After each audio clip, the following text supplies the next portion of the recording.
во училиштата Кирил и Методий, основното училиште, гимназијата Љупчо Сантов и спортската сала, кои што се поврзани во еден систем. Со измената на топлоизменувачот всушност се намали употребата на нафтата како енерген за дотоплување на водата, која што всушност беше се употребува овде геотермалната вода, меѓутоа со употребата на еден ваков топлоизменувач се намалија 50% количините на нафта, со тоа се намали и процентот на CO2 кој што се испушта во атмосферата од една страна, меѓутоа од друга страна се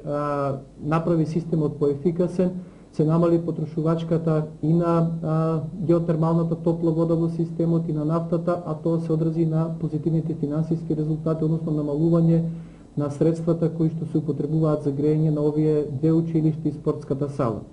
Од овој позитивен проект се продолжи соработката со Глобалниот еколошки фонд, со тоа што се премина и на потпишување и реализација на втор проект во делот на енергетската ефикасност, сега со употребата на обновливите видови на енергија, односно употребата на фотоволтаичните сончеви панели за добивање на електрична енергија, која што електрична енергија се употреби за осветлување на училиштето Кирил и Методий, односно замена на постоечките светилки со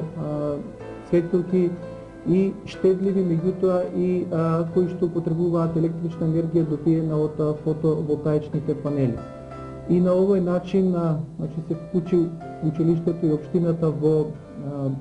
оној тренд на енергетска ефикасност, кој што во светот веќе се употребува и тоа во голема мера, се води сметка за употребата, односно заштедата на електричната енергија од една страна, а од друга страна генерално со тоа што се добива електрична енергија од обновливи видови на енергија, се намалува посредно и емисијата на стакленичките гасови при производството на електрична енергија од класични материи како што се јагленот, нафтата и слично.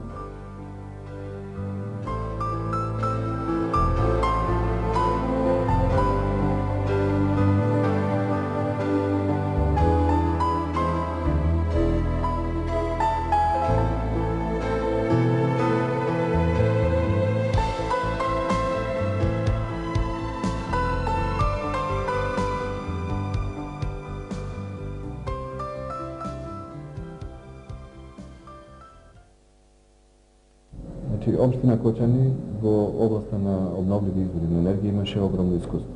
Мора да спомнам дека порано се работеше за обновливите извори како што е геотермалната енергија, каде што ние како општина имаме искористување на истата веќе 30 години. Со новите системи, со новите начини и природи, успеавме да направиме неколку проекти каде што невладините организации со помош на општина Кочани им помогна на општинските основни училишта. Првиот од тие проекти беше геотермалната енергија, каде што со претходната пракса каде се користеше нафта, се замени со геотермална чиста енергија и воедно се намали самата потрошувачка, исто така трошковите за самата општина, а од друга страна имавме чист енерген кој немаше никакви емисии на гасови. Покрај ова мора да спомнам дека општината имаше направена една студија за искористување на обновливи извори за енергија, каде што беа потенцирани сите можни извори за искористување. Овде се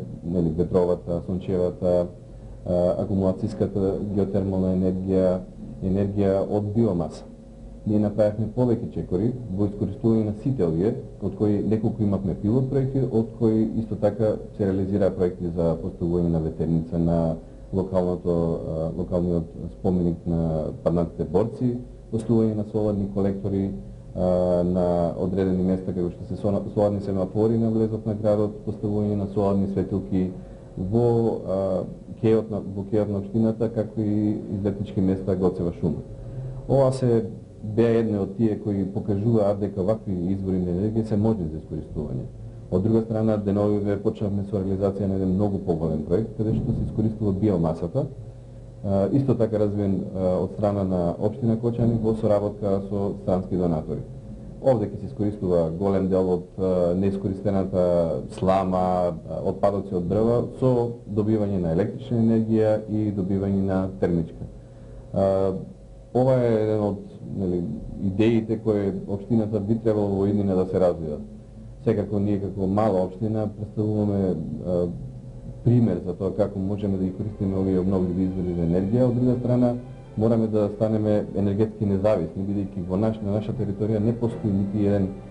поголем извор на традиционален извор на електрична енергија како што се термоцентрали, хидроцентрали, кои сепак покрај негативната пракса за користење представуваат еден од главните извори за електрична енергија. На овој начин покажуваме и начин како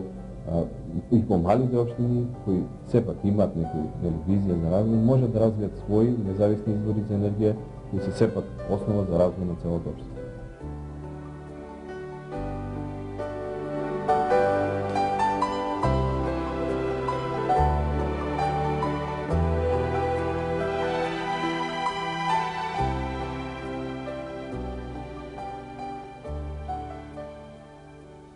Од 2001 година до ден денеска Сдружение граѓани НП за сите може да се пофали со безброј на активности,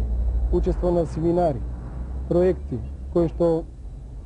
колку толку барем самите граѓани на општина Кочани можат да дадат коментар колкови се заслугите на Сдружение граѓани НП за сите. Денеска по повод свеченото пуштење на соларните модули за енергетска ефикасност на целосна енергетска ефикасност на школата Свети Кирил и Методи. Би сакал да кажам дека со Глобален еколошки фонд веќе втора година како ретка организација имаме втор проект добиен од истата во областа на здравата животна средина. Бенефитите со Глобален еколошки фонд ги гледаме не само преку овие активности што се со измена на парните колектори или соларните модули за осветлување на школото, туку и преку различните активности кои што ги имавме со учениците, кои што на еден едукативен начин, на еден организиран, на еден транспарентен начин се запознаваа со животната средина, што значи на еколошко користење на алтернативни извори на енергија, што значи еколошко добиена енергија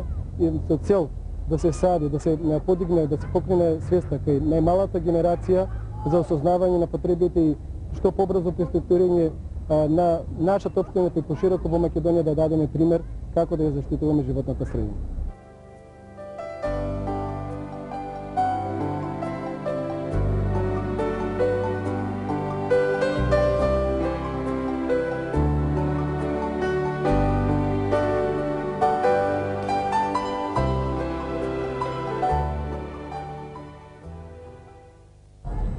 Геотермалниот систем Геотерман е еден од најпотенцијалните геотермални системи во Источна Европа со својот капацитет од 300 литри во секунда на температура од 75 степени, значителен како потенцијал, како обновлив извор на енергија и како можност за понатамошно искористување во рамките на развојните програми на локалната самоуправа.